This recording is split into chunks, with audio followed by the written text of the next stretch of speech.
Hi everyone, this is NainaMD, Beverly Hills. Welcome to my show, Fusion of Science and Beauty. And I have a fabulous guest today, Tanja Subotic. Hi, thank you for having me. Hi, and you were here on my show, the very first one that we aired. And I wanted to bring you back because I think it's so important with the whole awareness of anti-aging and regenerative medicine that we look at the business side of it. You're an entrepreneur, a businesswoman, very, very successful. And I wanted to just discuss what is the market, what is the trends that we're seeing, and in terms of business, why is there such an interest in all of the business world about anti-aging and regenerative medicine? It surprises me that the actual Wall Street business world is getting a hold of this. I just think that in general, from my experience from traveling and being surrounded by this circle of group of people, I just believe that there's a lot more of a heightened awareness. First of all, in that world of markets, there's a lot more trading on the industry side in terms of biosciences, biotechnology, a lot more of the medical stocks. And your husband and you're both hedge fund owners, is that right? Yes, we do have a hedge fund. So we do see a lot of these, fluctuations in the stocks and a lot of interest in it. But I think in general, there's just a lot more awareness of health today. And I think that we've gone through, I think everything in life is cyclical.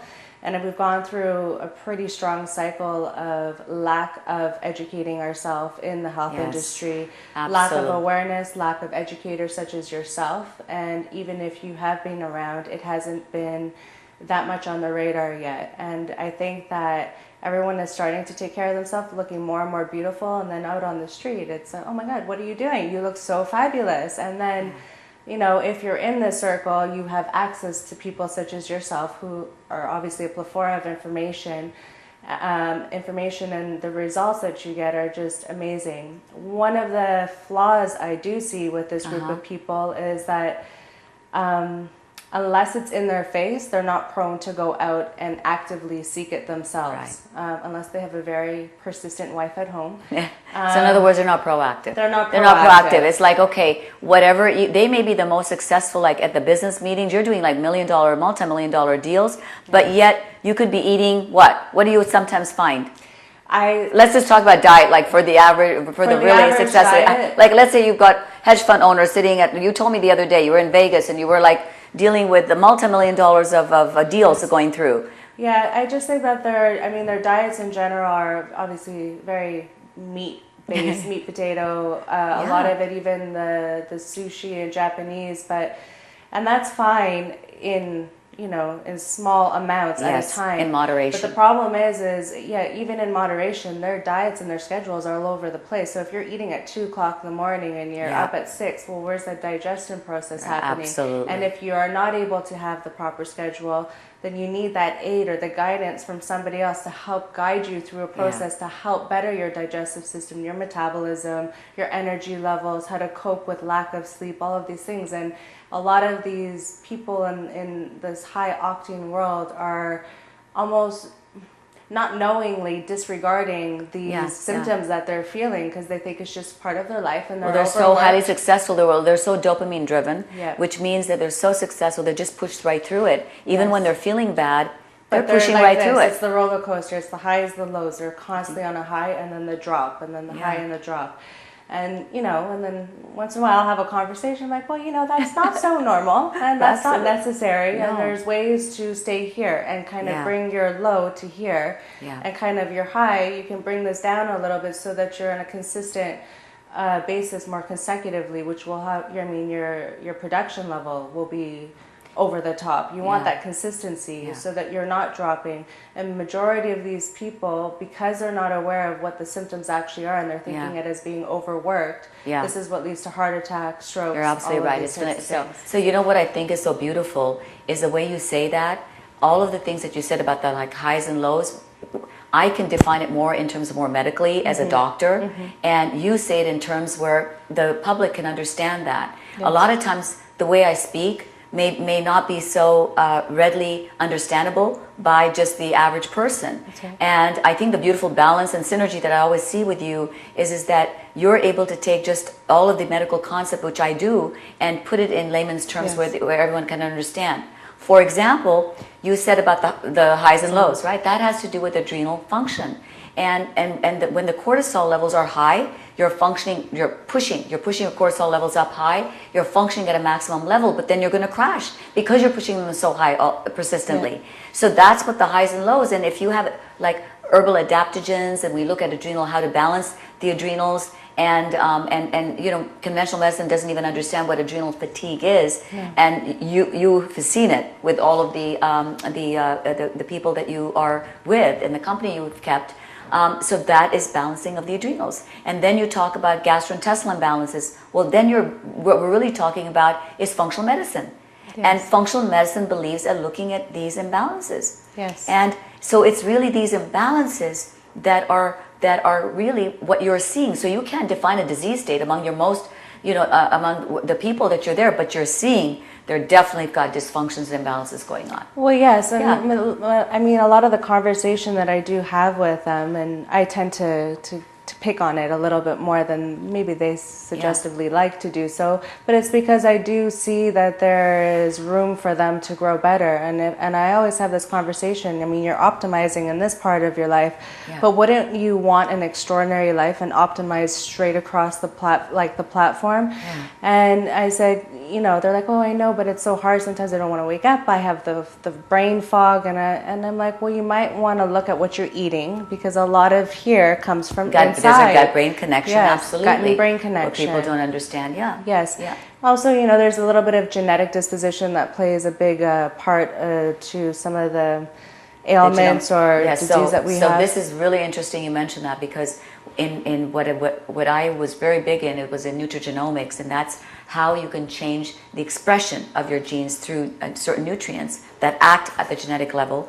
And one of the things that we can do now is we can test, for example, certain genetic mutations for like liver. Okay, for example, if I want to know how you're going to metabolize, let's say aspirin or an antidepressant, okay, that a person's been prescribed, I would do what we call a liver genomic profile, where we can test your phase 1 and your phase 2 enzymes of how they metabolize. And if you've got any small mutations, that can help me predict whether you can, whether you're going to be able to metabolize, let's say, an antidepressant, or let's say you get a high blood pressure medicine. That is a wave of the future. And what people are calling, the drug companies and the conventional medicine is going to call this type of medicine, this genomic testing, as pharmacogenomics. We're calling it as nutrigenomics, because we know that those enzymes that do have this mutation can be helped by certain nutrients that can enhance that. And that's the powerful thing. See that, but this is where I get very excited, being on my end in between this side here and then the people side, is all of these, I guess, tailored screenings and testings really dictate as an individual your internal health individually. It's not a sector, this is not an age group or gender, this is completely tailored to yourself, which separates and segregates this anti-aging, rejuvenation, and internal medicine than any other medicine there is in the world. And this is where I really get passionate, because, you know, a lot of these people that I'm around are like, oh, I don't want to go to a doctor, you have to sit there. And then it's like the same answer. It's like, oh, you're fine, or just take this and take that. But I try to explain to them, this is not like this. And I think that the way that this industry is going is it's going to be completely tailored, where you come in and you're just giving off personalized medicine. You're coming and giving your... Absolutely. Why is it, Tanya, we are trying so hard to put everybody in this model of conventional? Just like, for example, just let's say the vaccine issue, okay? Everybody's like mandating vaccines, no vaccines. Why do we have to be a black and white on that issue? Why can't we take, like, for example, a gray stance where we say, look, if you've got, you know for a fact that the baby's immune system is not fully developed until about 4 to 6 months. So if you have a baby that's maybe not got the right conditions, has to go to a daycare center, mother cannot afford to give the baby the optimum diet, she herself is so stressed as not having that bonding, so you know the baby's immune system may be compromised or for whatever other medical condition, then why would you want to have that baby undergo 4 or 5 actions immediately? Why not spread them out? Yes. Why not look for maybe mercury-free, thermosol-free vaccines? Why is it that we are so trying to be just black and white in medicine?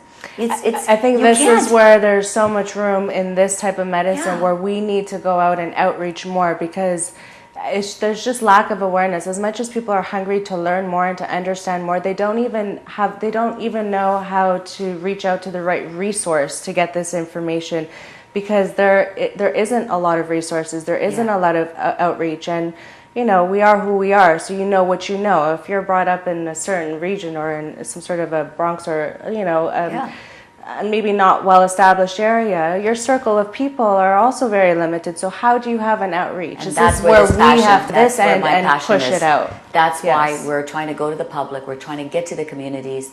We're going to start in Los Angeles about trying to promote anti-aging and regenerative medicine awareness, saying that this is a very personalized approach.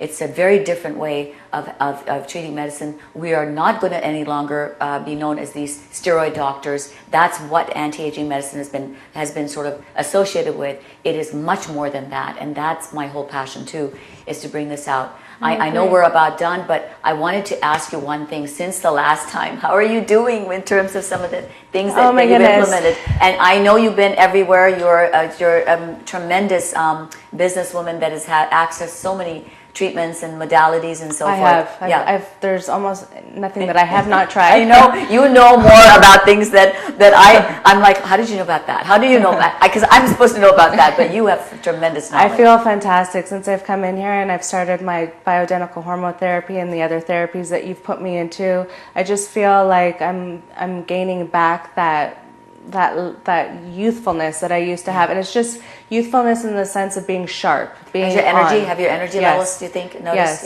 A lot less. You know, we're human. I'm human too. I'm overworked, and it's 21st century in society, so I was suffering a lot with the fatigue and sometimes the brain fog and all of that, and now it's like that clarity is there. And I'm so happy you could share with the audience, because I think again it's so important. Wall Street needs to know why.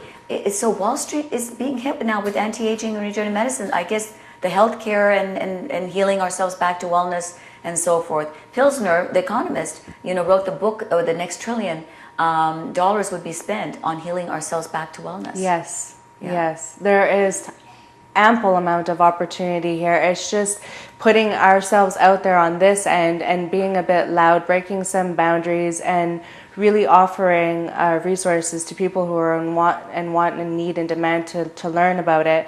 But more so, even if they're not, just to put it in their face, so there is a heightened awareness. I believe everything in life comes from awareness, and even starting with children in the school systems. You know, their parents might not be exposed to it, but teaching them about the nutrition and the proper things. And it changes the next generation.